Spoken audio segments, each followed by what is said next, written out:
We are still using pot stills because we believe it is the best way to get that big, bold flavor. So these are our 2 copper pots. The reason we use the copper pots is because you can tell they're all around copper. Copper gives you a much bigger, it's sweeter flavor, and it takes out that tannic and that dryness of the bourbon. So that's why we are using these pot stills. But pot stills, they are running at a very low temperature and a very slow rate. So every day we are getting 1 to 3 barrels per batch. Altogether in 1 day's worth of distilling, we're getting 8 to 9 barrels.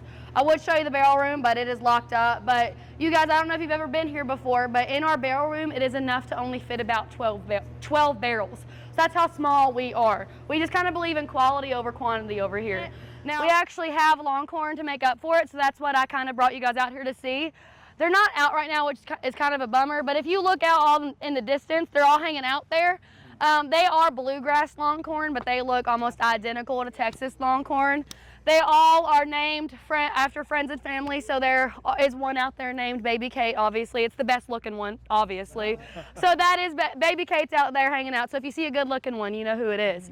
But we're not gonna eat them. That's not what you're eating for dinner later. They are just our friends. But since they are here fertilizing our land and any leftover mash, we do hope in the next couple of years we can grow some grains. So maybe if you guys come here in the next few years, you'll see that. But right now, they're just our pets.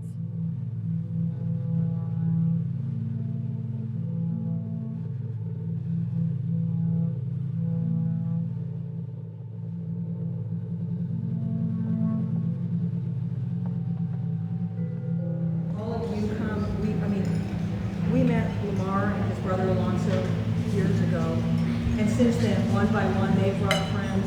A few other people we met from Nashville have brought friends. It's so meaningful to us.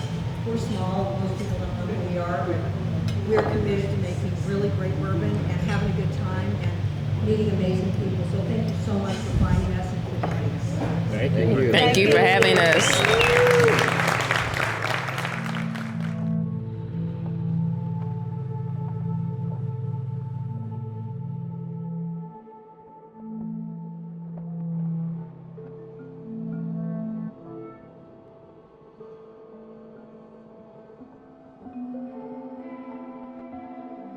I want to thank Marcy and the Preservation family again for a wonderful evening that we're having right now. The cocktails that we had, the charcuterie board, the tours, this dinner, absolutely amazing. Absolutely amazing. Round of applause for the team. We do have the bottle passing down the table, but for a few of us on the BBR team, yesterday before we got started on our itinerary, we came over here. Marcy gave us a wonderful opportunity to come down, do a private selection, and not just any private selection. We were able to taste through 4 different batch expressions that they have. The Weeded Pot Still, the Old Man Winter, the Rare Perfection, and the Super Freak. Now we tried all 4 of those. We went back and forth a lot, landed on the Super Freak. And then when we landed on the Super Freak, we were able to try 3 different variations of the Super Freak to have our own, which we're calling Solitaire, hand selected by Black Bourbon Run. Over the past, I would say a couple BBRs, the brands and the people who have really supported BBR for what we want to do, for what we're trying to highlight from a family perspective, the intimate experiences that we have, things that we'll never forget. We give homage and we always say thank you back. The way we do it is we invite people back to the family. We always add additional members to BBR. And for tonight, Marcy is part of the BBR family.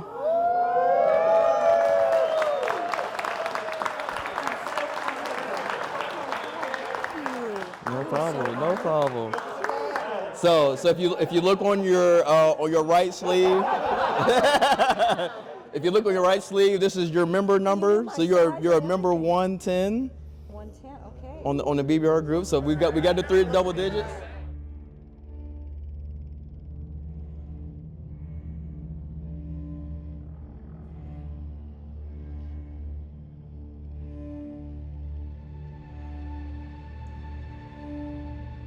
My name is Kyle Lloyd. I work directly with Marcy Palatella. I'm the General Manager and Vice President of Operations / Master of Maturation for Preservation Distillery. Been in the industry for almost 14 years now. Got my start as a young chemical engineer. Met Joe Malioco at Michter's. He gave me the opportunity to work under Willie Pratt, where I was the third employee in the Shively Distillery. And you know, we kind of just built it from there. I had the opportunity to learn from a lot of people in the industry like Andrea and Pam and Dan, and I was there for 10 years. By the time I left, I was the Vice President of Research and Development for Michter's and had a big play in the long-term forecasting and business strategy at Michter's. But I decided I want to take a small break from the industry, or I didn't really know what I wanted to do. You know, I started there as a kid, I was 22, and I took a step back and didn't really know what I wanted to do, and I met Marcy Palatella kind of by chance, but I didn't really know anything about this place. I knew about Very Old St. Nick, and kind of met her, the team, started to understand what the goals were here, and it's something that I really wanted to be a part of.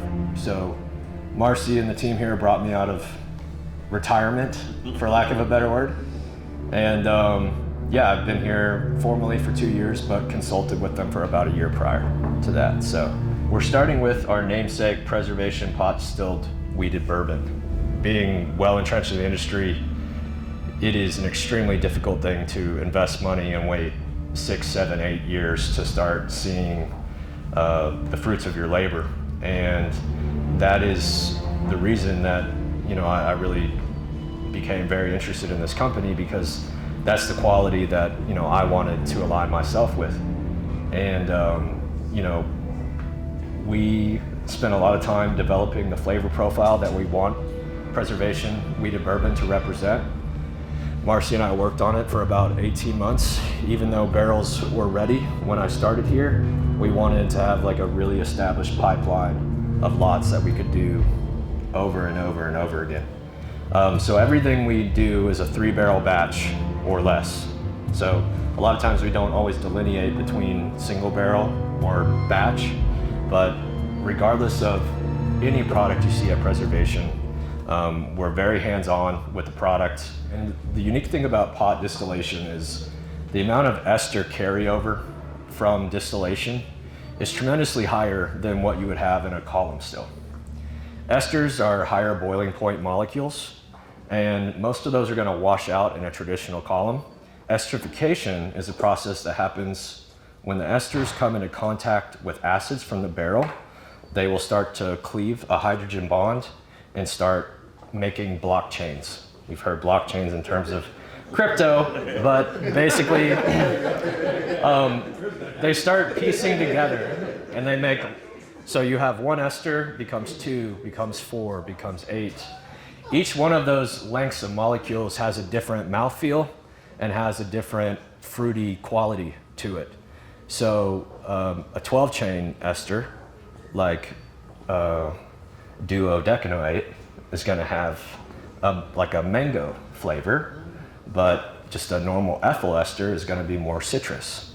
So we are getting flavors of long ester chains way earlier in our bourbon production that you would typically only see in like 15 to 20 year bourbon. And I get a lot of like tropical fruit qualities. We don't just immediately bottle something when it peaks. Sometimes we have to use stainless steel totes or drums to hold it. And some of that is just, you know, giving ourselves the time to make sure that we've thought about all the options we have with this barrel, not feeling forced into a corner that we have to dump this, we have to bottle it, we have to put it in something. Like, it's really just about putting it in a place that kind of lets the pressure off and allows us to find what barrels does it go best with, you know, instead of feeling like up against the wall. When I started here, Marcy and I debated about entering the San Francisco World Spirits Competition. The company hadn't in a while, and in my past I had never really participated in spirits competitions, but we put this bourbon together and felt it was truly spectacular, and we wanted to share it with the world. And we sent it to the San Francisco World Spirits Competition, and in 2024 it won Best Bourbon in the World. a distillery that is no longer with us that was known for making wheated bourbon, and we're fortunate enough to still have that today.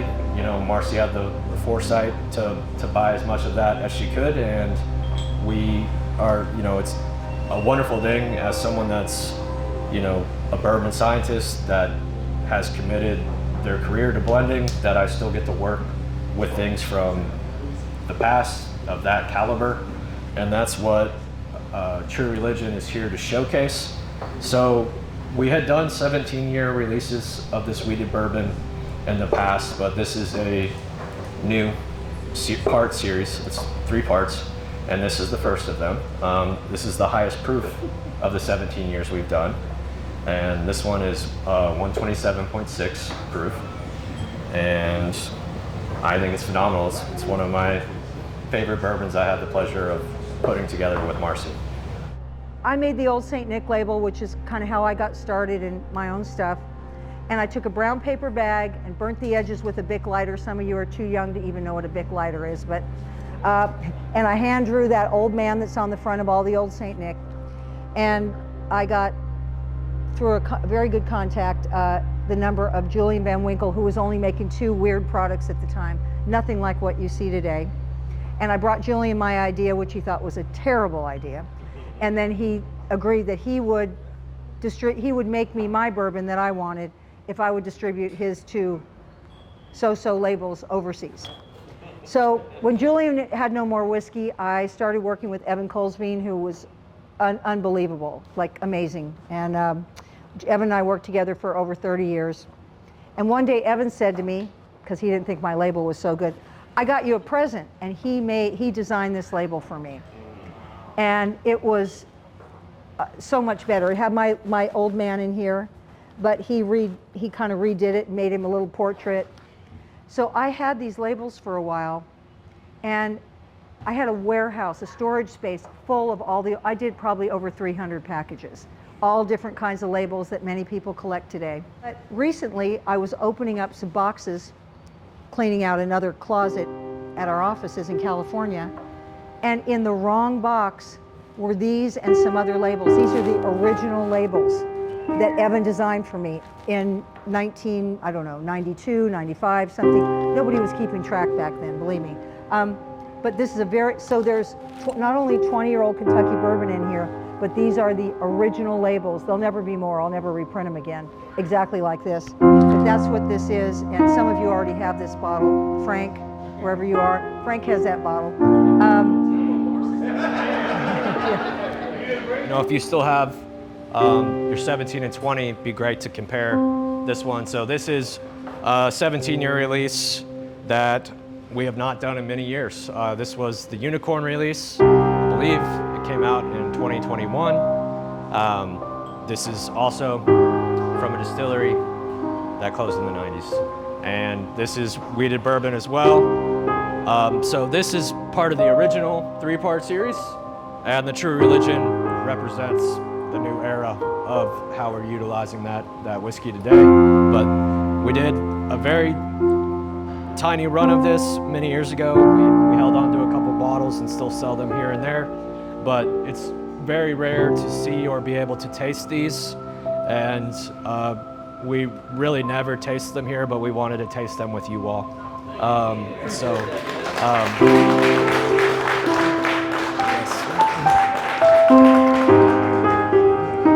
Yes. So please enjoy.